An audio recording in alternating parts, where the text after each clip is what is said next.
We're down to round 31 in the Premier League, and that already means the Premier League is coming to an end. But we've still got lots of action, lots of consequences, and lots of football to be played for sure. This weekend is a peculiar one because we have a shorter game week due to the Carabao Cup final, which we'll be previewing in another video. But getting straight into all the action, Victor, what are your best straight win selections for round 31?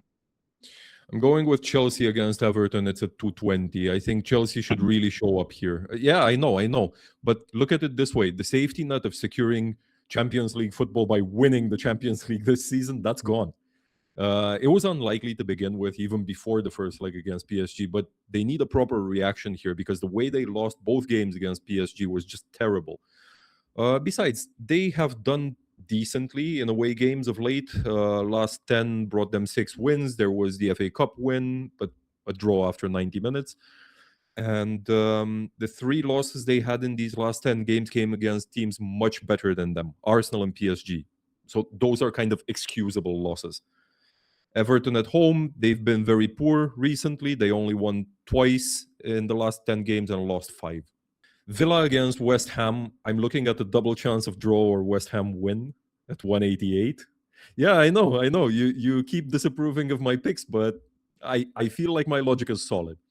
We're recording this before Villa's Europa League game against Lille, right? So we do need to factor that in when making our picks. But Villa have been looking tired and very over the hill lately. They've had 3 losses and a draw in the last 5 games at home before they take on Lille. And look at West Ham. They have really shown up lately. In the last 6 trips, they've only lost to Liverpool and Chelsea. And again, those I feel like are excusable losses. And my third pick, this one has long odds because of the nature of the game. It's 245 for Arsenal to beat Man City. It's a final, so yes, things might not exactly turn out the way you imagine them on paper, but Arsenal are extremely strong at the moment, and they will look to settle this without extra time. They have not lost any matches in almost 2 months, home or away, and I think that's very hard to ignore. Yeah, fair one. And for me, I'm actually going with Villa to beat West Ham. Yes, you made a very solid point about the fact that they might be fatigued after the game against Lille, and probably that's why the odds are above 2. But I still think Villa should have what it takes to beat West Ham. Yes, West Ham have been strong lately, but I just see Villa bouncing back from 3 consecutive defeats in the league to win this one. Yeah, Victor, you would like this one, but I'm also backing Liverpool to beat Brighton away from home. Liverpool might have been shaky, if you want to call it that, but I've been watching Liverpool in the past couple of games, and I'm seeing a little more urgency in the way they play, and maybe they hope Szoboszlai can score 1 or 2 free kicks as well. But I think Liverpool should be able to win that game as well. And the third one is also Newcastle with Sunderland. Yes, Sunderland are not the same Sunderland we knew at the first half of the season. And after that humiliating defeat to Barcelona, I think Newcastle would want to make a statement in front of their home fans at the weekend. So I'm backing them to win Sunderland as well.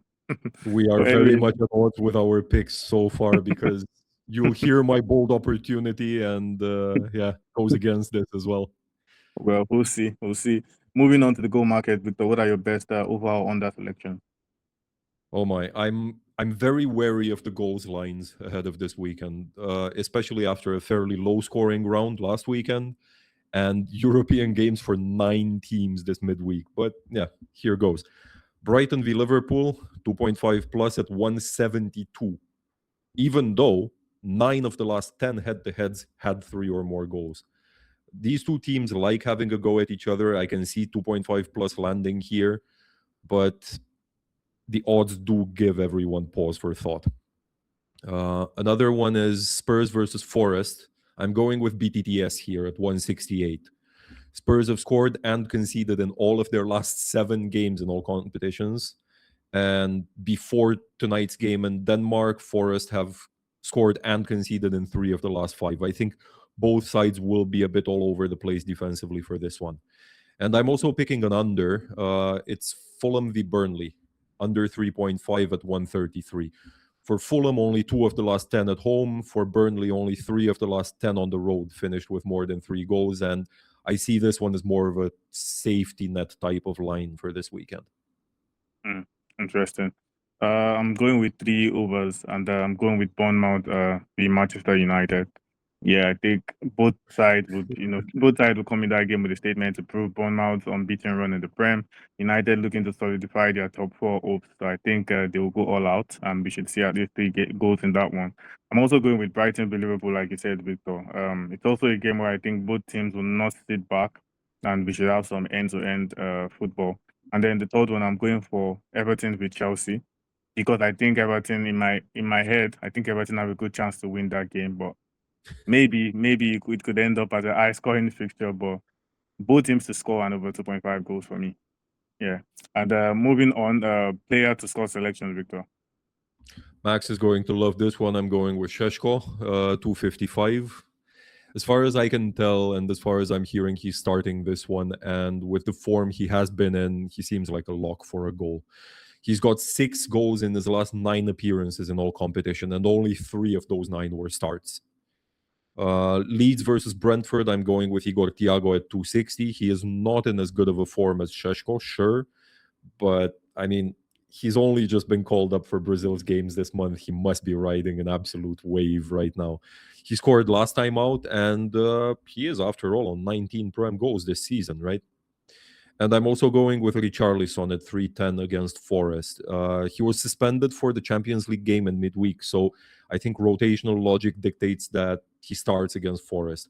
I expect Spurs to go all out attacking in this one to try to put some daylight between themselves and that mess of a relegation battle. And I think Richarlison is as good a focal point as any. Fair point. I was laughing because we have 2 of the same selections, and I'm also backing Shesko to score against Bournemouth. But I don't think Mark should actually be happy because if both of us are backing Shesko, then I don't know if that is good news or not. But yeah, I think he has been on a very good run of form. I think only 1 or 2 other players have scored more than him in 2026, and I think he should be able to continue that run of form against Bournemouth. Then I'm also going with Ekitike against Brighton. For the same reason I said, because I think it's going to be an end-to-end game. And when it comes down to player quality at the end of the day, Liverpool will still take the win. And then I'm going for João Pedro against Everton. I don't know if Chelsea end up winning that game or not, but like I said, Chelsea also have a point to prove after their midweek result. And I think Pedro has been one of their most consistent players this year. And also Igor Thiago as well. I also just realized that Igor Thiago is just 3 goals behind Haaland. I think there's Yeah, even some extra motivation that he can still win the Golden Boot based on Alan's poor form at the moment. That might be that some would extra be motivation. sensational. Yeah, that would be some extra motivation for him to get on the score sheet. So we'll just have to see how that one plays out. And on the final note, Victor, any bold opportunity you're looking at? Newcastle versus Sunderland, and I'm going with double chance of draw or Sunderland. It's at 225. It's not necessarily the fact that Sunderland won in December.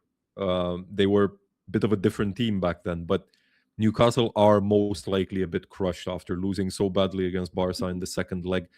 And the fact that they don't have a ton of European experience, so they don't have that resilience to really, okay, pick yourself up, dust yourself down, and go at it again right after a heavy defeat like that 7-2. So I'm kind of thinking they might actually lose this one, but just to stay on the realistic side rather the double chance. Interesting. For me, I'm going for Leeds v Brentford. I know Leeds are a different beast at home, but like almost 3 odds for Brentford to win 2.94.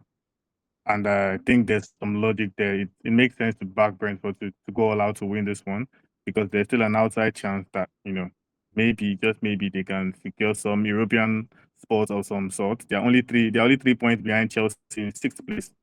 So realistically, they still have something to fight for. And I think they can cause problems for Leeds, or they should be able to beat Leeds. At 2.94, it makes sense to have a go at that one.